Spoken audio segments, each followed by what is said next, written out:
Assalamualaikum warahmatullahi wabarakatuh. Pemirsa, jumpa bersama saya Dia Astika di Expose Lebih Dekat Lebih Santai. Bangkit bersama membangun peradaban dunia.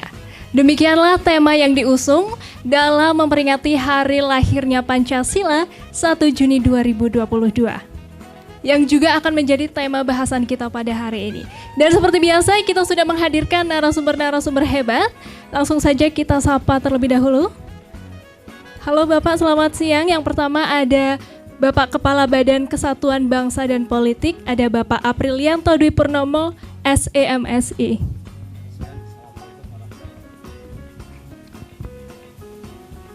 Yang kedua ada Ketua Dewan Mahasiswa dari IAIN Pekalongan, ada Saudara Rohmi Fuadi. Selamat sore Mas. Selamat sore semuanya, terima kasih. Salam kenal. Bapak, langsung saja kita mulai nih. Bangkit bersama membangun peradaban dunia. Yeah. Bagaimana Bapak memaknai kata bangkit tersebut ya? Jika dilihat dari sudut kerelevansianya terhadap Pancasila, Bapak. Baik Mbak Dia dan saudara pemirsa sekalian, pada kesempatan ini tentunya Pancasila tetap relevan. Karena Pancasila sebagai salah satu dasar negara yang diambil dari norma-norma dari budaya bangsa Indonesia itu sendiri, sehingga tidak akan lekang kena zaman. Jadi sangat relevan, sampai saat ini masih relevan. Dan kata bangkit itu sendiri adalah dimaknai dari yang sudah kita pernah ada dan kita bangkitkan kembali supaya kita lebih bersemangat. Sama halnya kita kobarkan api semangat itu. Begitu Mbak Dia. Baik, luar biasa ya Bapak ya. Berikutnya Mas Rohmi nih, menurut Mas Rohmi sebagai generasi muda ya, sekaligus agent of change gitu ya, bagaimana Mas Rohmi memaknai Pancasila, Mas? Ya, kalau kita bicara masalah Pancasila emang tidak lepas dari 5 asas dan 5 dasar ya. Tapi kalau menurut saya memaknai Pancasila itu bukan sekedar nama ataupun bukan sekedar logo gitu. Kalau menurut saya Pancasila itu sebuah tata nilai atau asas yang harus ada dan harus ada selamanya gitu. Tidak boleh kita berganti asas apapun gitu. Karena menurut saya tanpa Pancasila itu Indonesia akan ya bubar mungkin, kalau kata kasarnya seperti itu. Makanya saya maknai Pancasila itu sebagai tata nilai atau seperangkat asas yang harus ada dan harus diterapkan selamanya, itu Mbak. Tatanan nilai yang harus ada selamanya gitu ya Mas ya. Luar biasa nih ya. Perbincangan kita sudah mulai seru gitu ya. Terus nih Bapak, saya ingin tahu nih bagaimana sih Kesbangpol sendiri melihat Pancasila. Jadi kita ingin tahu Pancasila jika dilihat dari kacamata Kesbangpol dan bagaimana pengimplementasiannya gitu. Baik Mbak Dia. Dari Kesbangpol itu salah satu dari tugas pokok dari Kesbangpol adalah sebagai pembina ideologi Pancasila. Nah, disitulah letak kacamata Kesbangpol terhadap Pancasila. Jadi kalau di era dulu pemerintahan itu ada yang namanya BP7 atau Badan Pembina Penghayatan dan Pengamalan Pancasila, P4 dulu. Sekarang sudah tidak ada lagi lembaga itu dan beralihlah tugas itu ke Badan Kesbangpol, di mana kita yang namanya sosialisasi itu harus kontinu dari waktu-waktu, dari generasi ke generasi, harus tetap kita informasikan kepada seluruh bangsa Indonesia. Seperti kita ketahui bahwa Pancasila adalah bagian dari yang digali oleh founding father kita, bahwa itu sebagai salah satu dari dasar negara. Tidak mungkin dasar negara itu akan berubah, tidak boleh berubah. Kenapa? Kalau kita ibaratkan bangunan, pondasi akan dirubah, tentunya rumahnya akan roboh. Ya, wah, gitu. Betul Bapak, terima kasih. Berikutnya nih, kita ke Mas Rohmi lagi, Mas Rohmi. Sesuai dengan tema hari lahirnya Pancasila, bersama bangkit membangun peradaban dunia. Bagaimana Mas Rohmi selaku mahasiswa memaknainya? Iya, kalau dari pendapat saya sendiri ya, bangkit bersama bangkit membangun peradaban dunia gitu kan. Kata bangkit sendiri mungkin ini bisa kita alihkan ke peristiwa 2 tahun terakhir ini ya, di mana Indonesia kan masih mengalami pandemi dan sekarang sudah lumayan hilang. Itu mungkin makna bangkit kenapa kita jadikan hari lahir Pancasila ini sebagai bangkit lagi, baik itu dari ekonomi, baik itu dari apapun, itu harus bangkit bersama menuju peradaban dunia untuk terus berkembang dan menjadi negara maju. Mungkin itu saya maknai kata bangkit, karena pasca Covid kan harus bangkit bersama gitu Mbak. Betul, saya setuju banget ya. Jadi kita harus bangkit gitu ya, apalagi setelah mengalami pandemi ya, pandemi yang sudah beberapa tahun ini kita menjadi terbiasa bahkan ya dengan kebiasaan-kebiasaan baru gitu. Nah berikutnya nih, kita hidup dalam arus globalisasi Bapak, di mana tentu saja generasi kita yang akan datang itu akan menghadapi berbagai tantangan dalam perjalanannya membangun peradaban dunia. Menurut Bapak nih, apa sih tantangan Pancasila di era globalisasi Bapak? Ya. Baik Mbak Dia, tantangannya banyak sekali, terutama di era globalisasi ini dengan era serba digital. Sehingga di era serba digitalisasi ini tidak ada pembatasan informasi. Semua informasi dari manapun bisa masuk dengan mudah. Nah, tanpa ada landasan dasar yang menjiwai bangsa, setiap anak bangsa itu dengan filter Pancasila itu, maka lama-kelamaan akan luntur beralih ke budaya-budaya yang dia serap dari akses-akses yang dia terima, yang sebenarnya itu bukan dari budaya bangsa Indonesia. Nah, sehingga banyak sekali tantangan di situ, dan pemaknaan bangkit di sini juga saya katakan bangkit di sini adalah untuk menumbuhkan suatu rasa handar beni bangsa kita, karena semakin lama kita terasa semakin luntur dengan peradaban itu. Tanpa ada filter Pancasila itu akan bahaya untuk kemudian hari. Demikian Mbak. Oh baik, jadi sekarang ini kan generasi muda apalagi ya sudah menyerap banyak sekali budaya-budaya luar seperti ya Bapak ya. Kemudian sekarang juga banyak yang menggandrungi misal kayak K-pop gitu ya. Kemudian ada banyak lah ya. Jadi drakor, Bapak nonton drakor tidak Bapak? Oh iya. Iya Bapak, jadi harus dilandasi dalam diri setiap masyarakat ya, gitu ya, untuk tetap mempertahankan budaya kita, budaya Indonesia, budaya bangsa gitu. Oke, Mas Rohmi nih sekarang. Kalau menurut Mas Rohmi nih ya, selaku generasi muda juga nih kayak saya, apa sih menurut kamu tantangan tersulit generasi muda sekarang yang tadi yang saya sudah katakan, kita hidup di arus globalisasi gitu ya, dimana kita hidup dalam gempuran-gempuran budaya lain gitu ya, budaya luar. Itu kira-kira tantangan tersulitnya itu apa gitu, dalam gimana sih biar kita tetap bisa menjalankan dan mengamalkan peran-peran dari butir-butir Pancasila gitu. Ya kalau dibilang tantangan memang semakin kesini itu semakin banyak gitu. Tapi yang paling penting dari setiap mahasiswa atau para generasi muda itu harus mempunyai partisipasi untuk negara gitu. Apapun itu, melalui bidang apapun harus mempunyai partisipasi untuk kemajuan negara. Karena apa?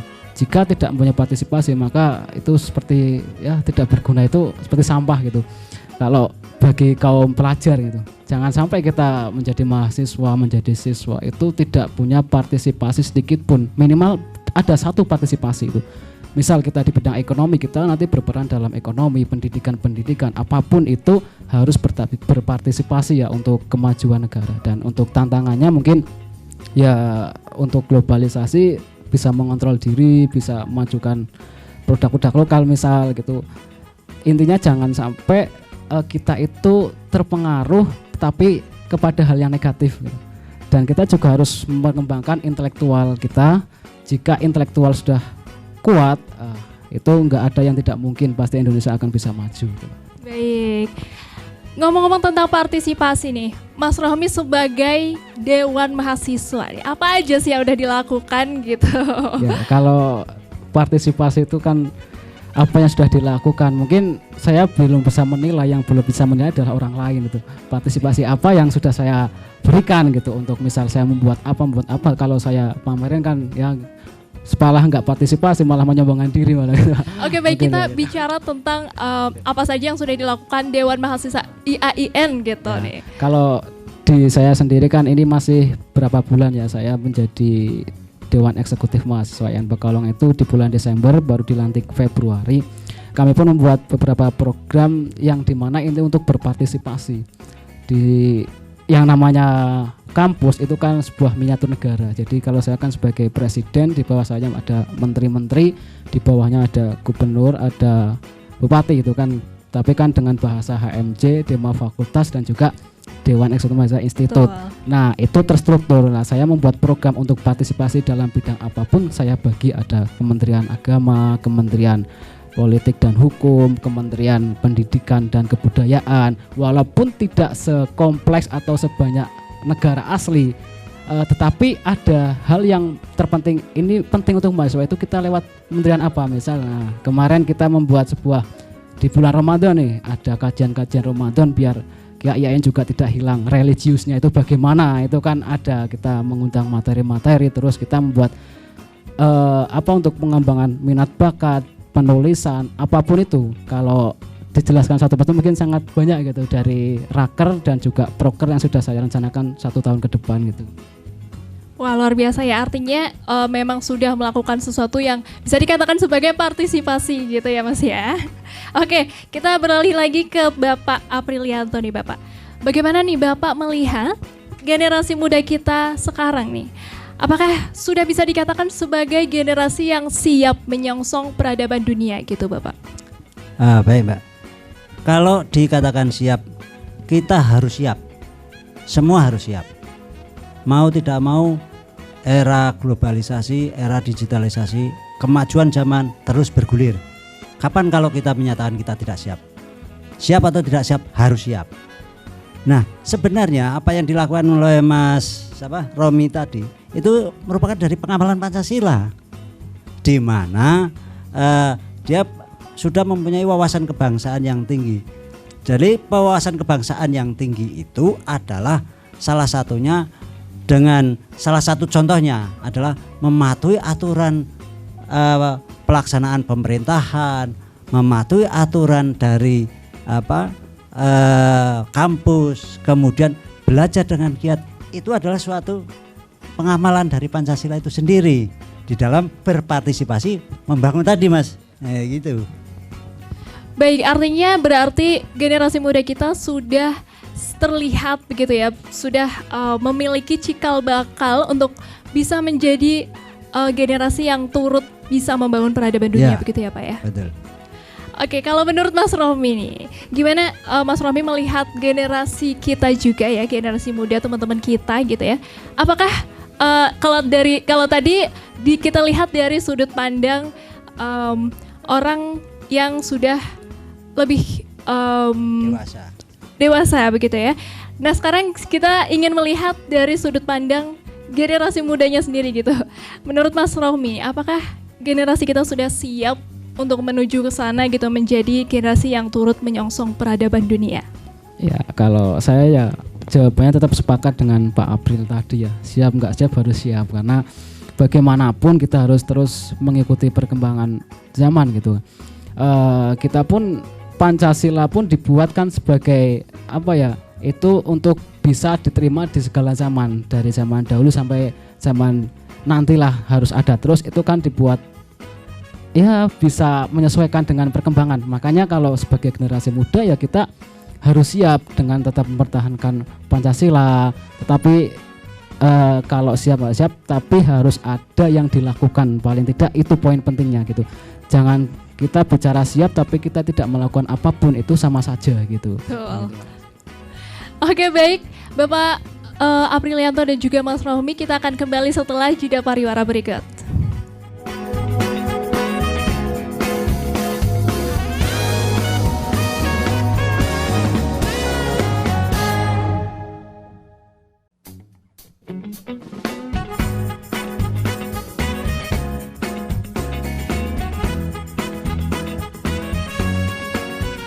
Pemirsa, kembali lagi bersama saya masih di Expose Lebih Dekat Lebih Santai. Masih bersama dua narasumber kita.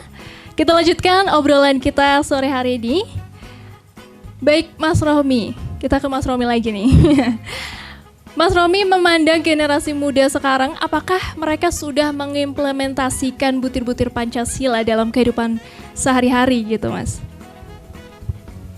Kalau ditanya sudah mengamalkan atau belum, atau mengimplementasikan atau belum, itu saya kira sudah, tetapi belum dimaksimalkan gitu.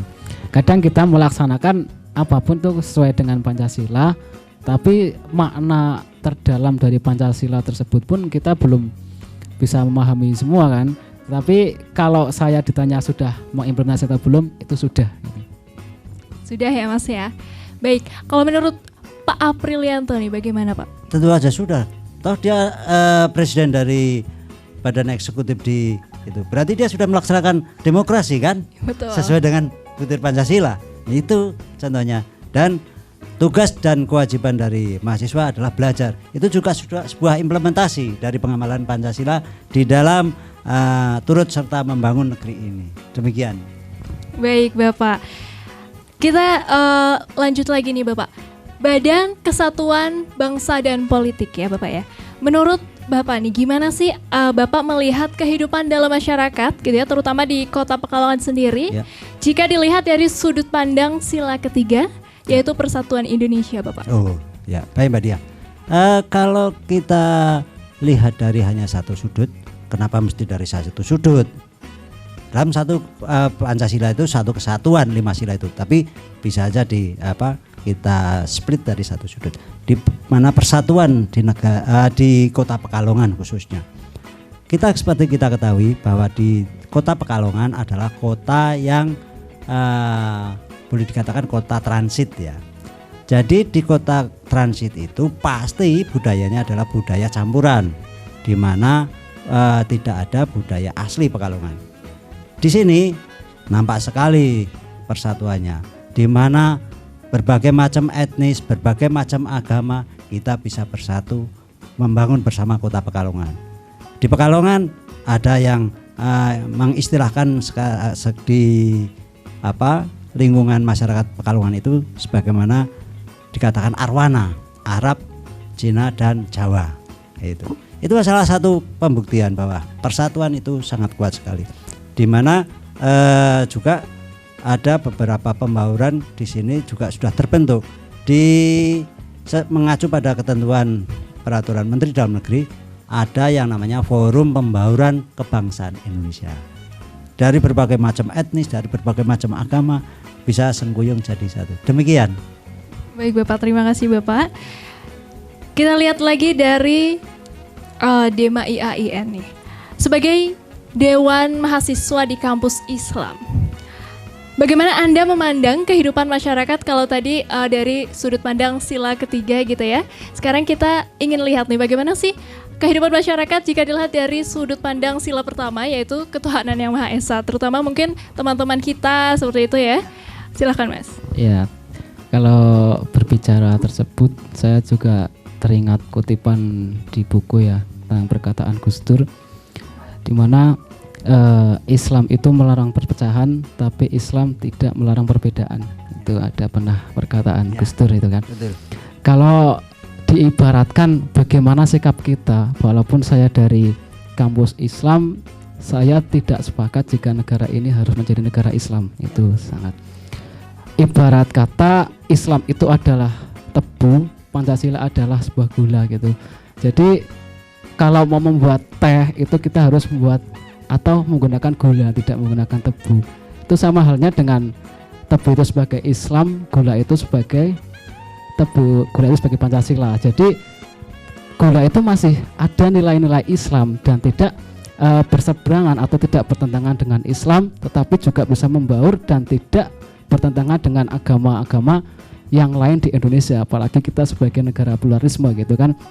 Nah, dari situ maka Pancasila pun itu sebagai pengamalan tauhid kalau kita mengacu pada ketuhanan yang Maha Esa dan juga syariah. Jadi tidak ada alasan kita tidak menerima Pancasila gitu walaupun kita Islam.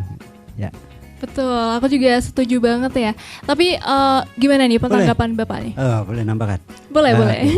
Kalau menurut saya apa yang disampaikan itu betul.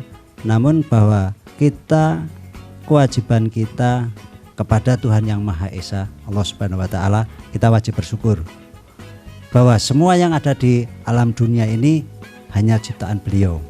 Hanya ciptaan Allah Subhanahu wa taala, Tuhan yang Maha Esa itu. Kita tidak bisa memilih kita dari suku bangsa apa, agama apa, tidak bisa. Wujud kita syukur yaitu kita harus bisa bersatu, bisa menerima apa atas ciptaannya. Itu yang namanya kita bersyukur. Jadi kalau ciptaannya itu memang berbeda-beda, bahkan di Al-Quran mungkin Mas Romi lebih paham. Ada salah satu ayat yang menyebutkan kita diciptakan secara bersuku-suku, berbangsa-bangsa untuk saling mengenal dan bertolong menolong dalam hal kebajikan. Demikian kalau tidak keliru pengertian terjemahannya. Nah, disitulah yang sebagaimana tadi disampaikan Mas Romi bahwa pluralisme di Indonesia itu kita juga harus menilik sejarah dulu bahwa negeri ini dibangun bukan hanya satu etnis, bukan hanya satu agama, tapi dari berbagai macam suku, dari berbagai macam agama. Itulah NKRI. Demikian, Mbak. Iya Bapak, terima kasih, luar biasa banget ya Bapak ya. Saya juga setuju nih Bapak, karena melihat Indonesia itu memang pluralisme begitu ya, seperti yang tadi Mas Rohmi katakan nih. Sekarang selain sebagai sesuatu yang harus kita resapi bersama Bapak, selain sebagai sesuatu yang harus kita resapi dan juga memaknainya gitu ya, dan juga harus diterapkan dalam diri kita, kira-kira esensi apa yang bisa kita ambil dari peringatan Hari Pancasila Bapak? Dari peringatan Hari Pancasila itu kita tentunya sebagaimana yang saya sampaikan, kita bisa tahu sejarah berdirinya negeri ini. Bagaimana nenek moyang kita, para pejuang terdahulu kita membangun negeri ini. Nah, sekarang kita mewarisi.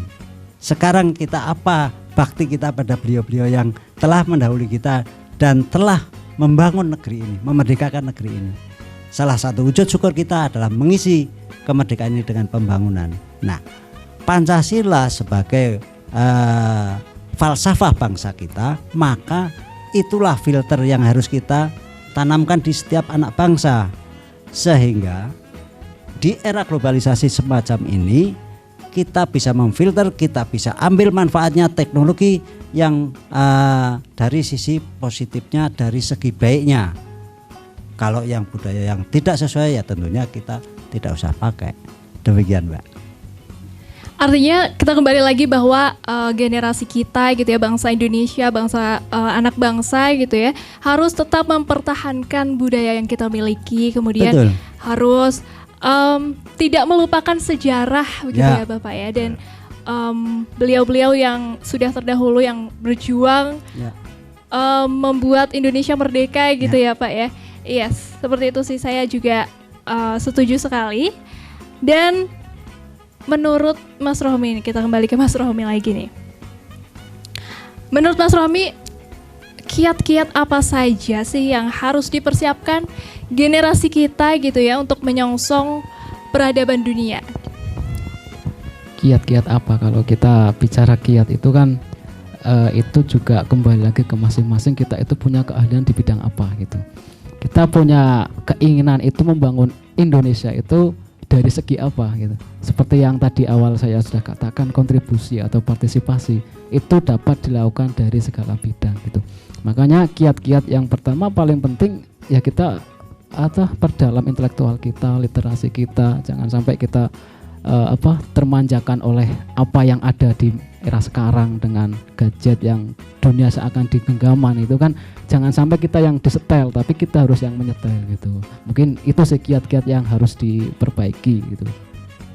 Kalau dari Bapak nih mungkin kira-kira melihat anak-anak sekarang gitu ya dengan segala macam perilakunya begitu ya, apalagi dengan seperti yang tadi Mas Romi bilang, dimanjakan dengan teknologi bisa dibilang seperti itu. Apa saja sih yang menurut Bapak harusnya anak muda itu agar bisa kelak bisa Ya. menyongsong peradaban dunia yang harus dilakukan tuh apa saja gitu? Ya, tentunya sebagai anak muda untuk mengisi kemerdekaan ini dia harus mampu bersaing di dunia. Sekarang apa era di dunia itu? Dengan teknologinya dan lain sebagainya, dan bangsa kita adalah bangsa yang besar, berbudaya. Jadi kalau kita sama seperti saya katakan tadi, ditelik dari sejarah dulu, bangsa Indonesia adalah budayanya sangat tinggi sekali di mata dunia.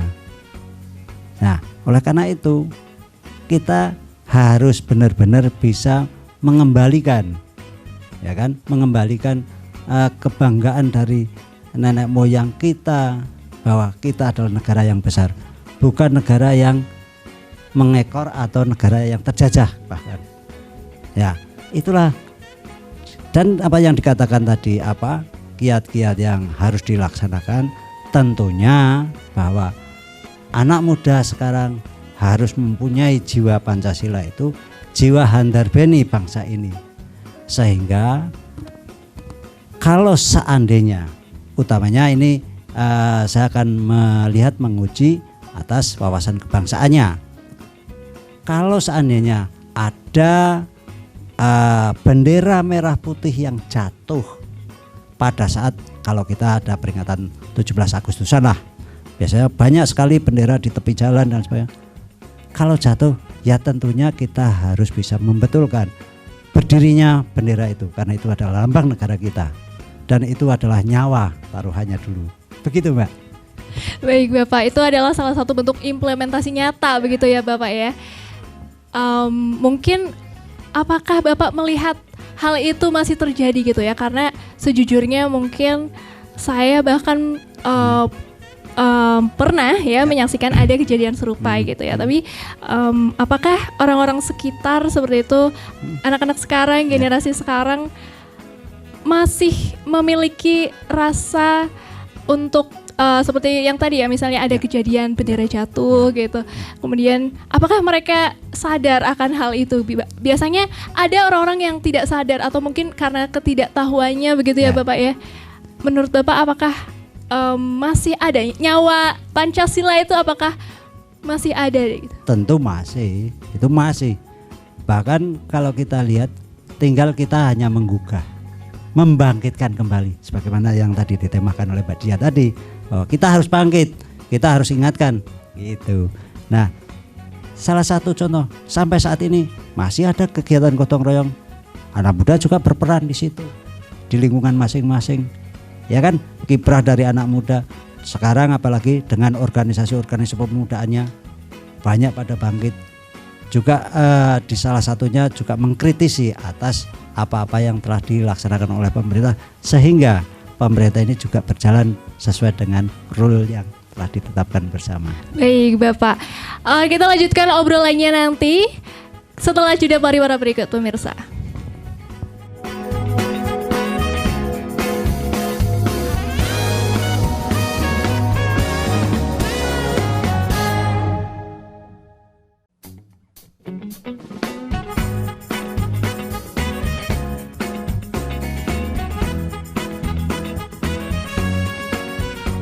Pemirsa, kembali lagi di Expose, lebih dekat lebih santai, dan kita akan melanjutkan obrolan kita bersama dengan dua narasumber kita.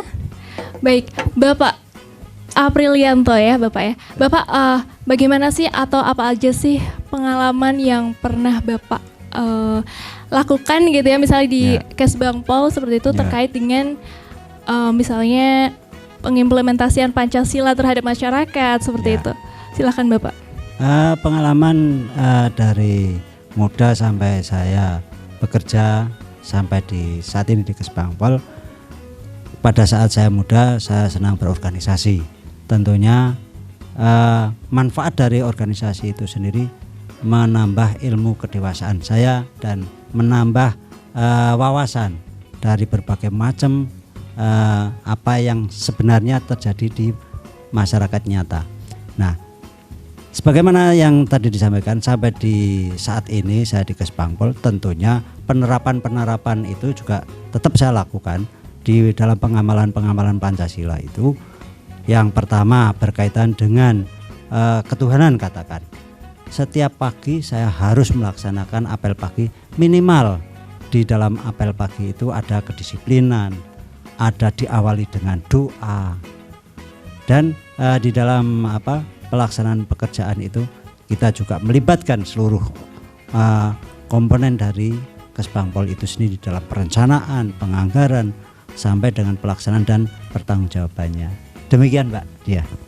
Baik, kalau dari sudut Dewan Mahasiswa nih, apa saja sih Mas yang sudah pengalamannya begitu ya terkait dengan mungkin kegiatannya dalam berkegiatan seperti itu bersama teman-teman seperti itu yang berkaitan dengan pengimplementasian Pancasila seperti itu Mas?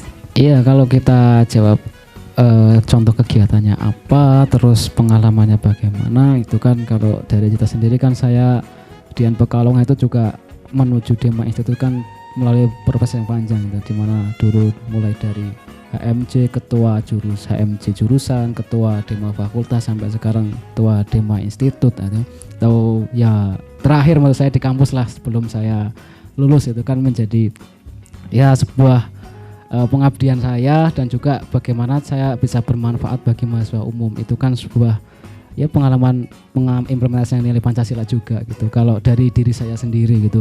Nah, untuk yang misal dari yang dilakukan pengalamannya apa saja di sebuah kegiatan yang namanya organisasi, juga nilai dari Pancasila, kegiatannya pun itu nilai dari Pancasila gitu.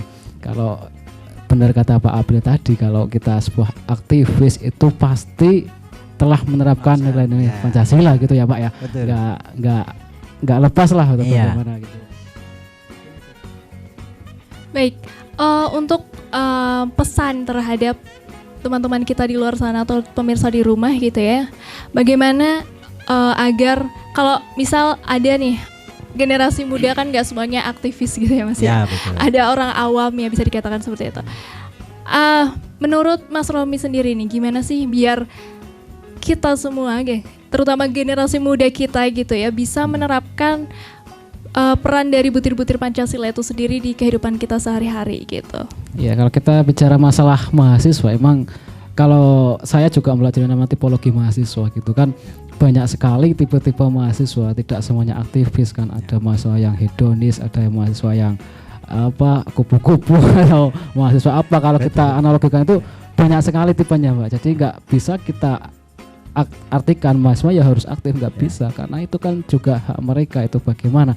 Tapi untuk bisa menerapkan semua itu bagaimana, harus ada penyuluh, ada kalau lilin itu harus ada apinya itu yang menjadi motor penggerak, pembakar semangat. Nah, pembakar semangat itu bagaimana? Makanya lewat aktivis ini bisa menggerakkan mahasiswa umum untuk kembali lagi bisa menerapkan butir-butir atau nilai-nilai Pancasila itu bagaimana.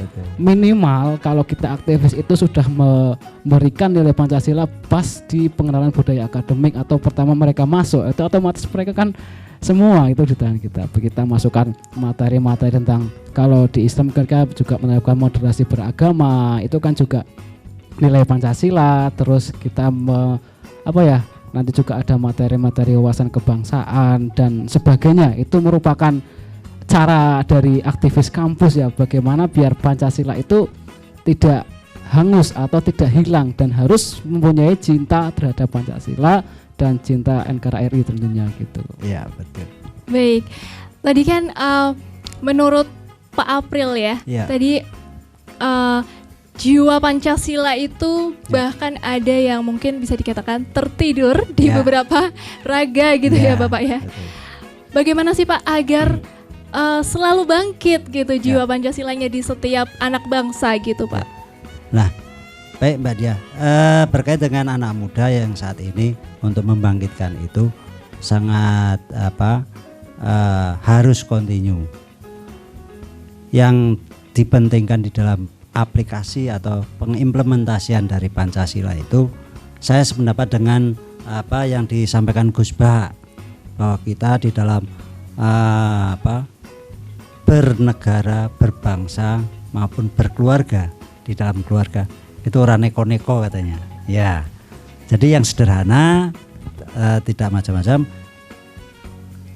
tidak membuat onar, ya kan?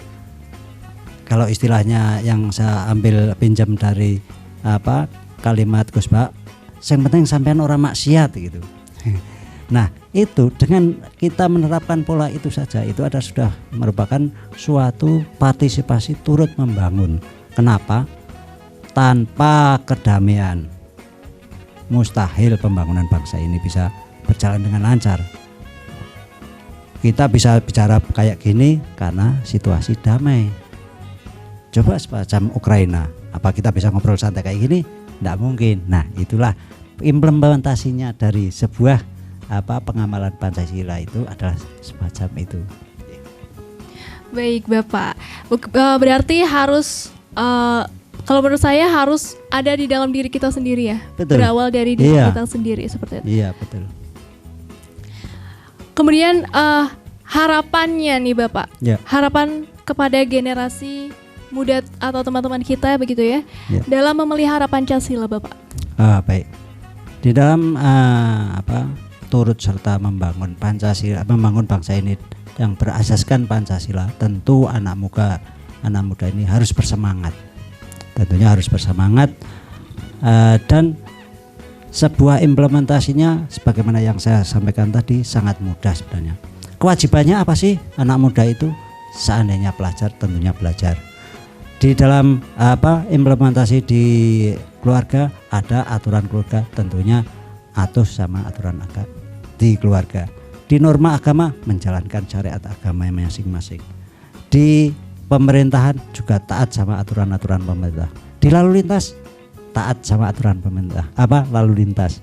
Itulah yang namanya implementasi dan menjaga dari nilai-nilai budaya bangsa Indonesia ini yang terkristalisasi di dalam Pancasila tadi. Demikian, Mbak.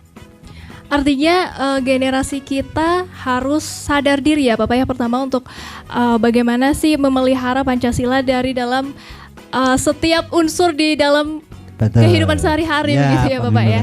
Mulai dari keluarga, diri kita sendiri. Mulai dari berkeluarga, berbangsa dan bernegara. Demikian. Kalau dari Mas Rohmi ini bagaimana Mas Rohmi tanggapannya? Harapan kalau saya, harapannya yang penting kalau menurut Pak April itu nggak neko-neko gitu. Kita ya neko-neko nggak apa-apa, tapi yang penting baik gitu. Tujuannya baik gitu. Misal kita neko-neko buat apa ya? Itu bukan neko-neko, itu kreatif. Oh kreatif ya kan. Kreatif Kita ya, kan Bapak juga Betul. harus juga keluar dari zona nyaman kalau saya. Ibaratkan kalau jiwa mahasiswa itu kan masih tinggi-tingginya idealis gitu. Ya, betul. Makanya kadang kan sampai ada yang kelewatan itu kan membuat apa itu. Tapi kan itu bagaimana mencari mencari suasana biar tidak dibumbui oleh pihak-pihak yang tidak bertanggung jawab gitu dalam penerapan idealisme dari jiwa mahasiswa gitu. Betul. Harapannya ya bisa terus mengasah kemampuan diri untuk berkontribusi lagi untuk negara gitu. Harus bisa bersaing. Harus bisa bersaing gitu kan. Ya, betul. Sekarang sudah 5.0 ya Pak. Iya. Lanjut lagi Mas Romi. Sebagai anak muda nih, kita dari tadi bahas anak muda terus ya. Karena kita kan akan menyongsong peradaban dunia gitu. Apa sih yang menurut Mas Romi kira-kira dari hal sekecil apa, maksudnya kita bisa mulai dari mana sih untuk menuju ke sana gitu? Mungkin yang bisa dilakukan oleh generasi kita, anak-anak muda begitu ya. Kita bisa memulai dari mana sih gitu? Kalau Pak April bilang tadi memulai dari diri sendiri, ya benar. Tapi yang paling awal adalah kita harus membaca gitu. Karena apapun itu kalau kita sudah membaca itu ya semua informasi akan masuk dan ilmu-ilmu yang kita senangi itu akan terus berkembang gitu kan. Apalagi kan ya mahasiswa itu tirakatnya apa kalau benar tirakatnya mahasiswa yang membaca. Ya, enggak ada tirakat lain yang bisa membuat kemampuan itu, enggak ada tirakatnya mahasiswa apa biar pinter ya membaca gitu aja gitu. Wah, keren banget ya Bapak ya. Saya tambahkan di dalam hal Mas Romi membaca ini saya sangat tertarik sekali. Di mana membaca itu bukan hanya membaca kitab, ya, membaca situasi dan kondisi itu juga harus. Di situ ada hikmahnya, pelajaran ilmu di situ pasti ada. Nah itulah penerapan menggali ilmu itu kayak gitu. Itulah salah satu modal dari anak muda yang nantinya siap dengan era globalisasi di dalam peradaban dunia masa yang akan datang. Demikian, Mbak. Wow, ya betul Bapak. Jadi apalagi sekarang ini ya, mungkin bisa dibilang Indonesia masih darurat membaca, Mas. Gimana tanggapannya, Mas? Makanya saya bilang tadi kita terlalu dimanjakan ya. Bahkan kalau kita tengok dulu di SD itu masih banyak sekali yang namanya bazar-bazar buku, dan kalau ada bazar buku itu semangat sekali gitu. Betul. Nah kalau sekarang itu nggak ada tuh, karena semuanya HP. Tapi kalau anak kecil sudah dipegangin HP itu kan malah bukan untuk membaca, tapi malah main Bukan game yang gitu. lain ya, Mas, ya? Dulu kalau saya pas SD masih menangin itu, berarti masih merasakan itu. Kalau disebar brosur besok ada bazar langsung minta uang, langsung cari list buku yang ini apa ini, minimal kan membaca itu dari apa yang kita sukai gitu. Betul. Makanya nanti akan menjadi hobi lama kelamaan. Nah, Jadi iya Bapak. Itu yang saya tertarik, bahwa itulah yang saya katakan tadi, bahwa kita menerapkan aplikasi yang ada itu di sisi positifnya. Kalau kita kenal kenapa kita tidak ambil ilmu dari situ. Banyak sekali bahwa dunia di genggaman kita, banyak sekali teknologi di situ. Nah, tinggal pemanfaatannya harus tentunya kita filter, kita saring sedemikian rupa sehingga tidak melanggar dari norma-norma, baik norma sosial, berarti kalau norma seperti agama, itu ya Pak, gitu. apa Sama untuk- halnya membaca. Ya, pemanfaatnya mungkin belum bisa Belum optimal optimal. orang Indonesia Optimal sama ya, teknologi gitu betul. ya. kita lebih optimalkan lagi. Nah, itu. Kalau menurut saya ini sih ya Mas ya, harus terbiasa terlebih dahulu ya. Setelah terbiasa nanti akan cinta gitu ya lama-lama gitu ya. Dan mungkin itu juga yang harus dibiasakan oleh keluarga di rumah ya, bisa dimulai dari keluarga gitu ya, keluarga. Kemudian mungkin ada ibu-ibu yang harus membiasakan anak-anaknya untuk mengenalkan literasi seperti itu. Mungkin bisa dimulai dari situ begitu ya Mas. Ternyata Betul. dampaknya bisa sangat luar biasa Betul. begitu. Karena semua yang dikatakan Mas Romi tadi dari membaca itu pengertian membacanya itu harus luas. Ya, Betul. bukan hanya membaca kitab, bukan hanya Enggak. membaca buku literasi, Buku. tetapi membaca keseluruhan, sehingga di situ pasti ada hikmah Ya. pelajaran yang dapat kita. Itu kan untuk menumbuhkan budaya membaca harus Ya, baca betul. yang kita suka dulu. Betul. Ya. Kembali lagi ke diri sendiri yang tadi ya Mas ya. Kita harus sadar diri untuk membaca situasi seperti itu, membaca hal-hal yang ada di lingkungan kita, ada di sekitar kita gitu ya. Kita harus aware begitu ya terhadap lingkungan seperti itu Bapak. Iya, karena dengan membaca nanti kita akan muncul lah, kita bisa melakukan analisis wacana, kita bisa melakukan analisis apapun itu untuk menyongsong kehidupan negara Peradaban ini, dunia begitu peradaban ya. dunia gitu. Berarti bisa dimulai dengan cara kita menyukai berwawasan luas, dimulai Ya, betul. dari membaca gitu ya. Membaca Betul. bisa dilakukan di mana? Di Di mana mana saja. saja, Begitu. Dilakukan oleh siapa? Diri kita sendiri begitu. Makanya Baik. kalau saya katakan kadang orang wawasannya kurang luas. Kalau saya yang katakan itu kurang adoh ngopine. Gitu. Iya. Baik Bapak April dan Mas Romi, tidak terasa kita sudah ada di penghujung acara ya, waktunya terbatas. Nanti kita bisa lanjutkan ngobrol-ngobrolnya di belakang Baik, Nadia. gitu ya. Terima kasih sebelumnya kepada Bapak Aprilianto dan juga Mas Romi yang sudah berkenan hadir pada hari ini. Pemirsa, sejarah lahirnya Pancasila itu sangatlah panjang gitu ya, dan selain sesuatu yang harus kita resapi dan maknai, kita juga Pancasila juga bisa dikatakan sebagai landasan untuk berperilaku dalam kehidupan bermasyarakat, pemirsa. Sebagai generasi pemegang estafet bangsa yang kelak turut menjadi bagian pembangun peradaban dunia, kita harus menyingsingkan lengan, menyiapkan diri, dimulai dari langkah paling kecil, yaitu diri kita sendiri.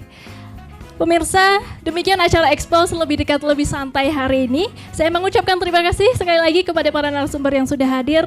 Saya Dia Astika Dewi pamit undur diri. Sampai jumpa di Expose lebih dekat lebih santai lain kali.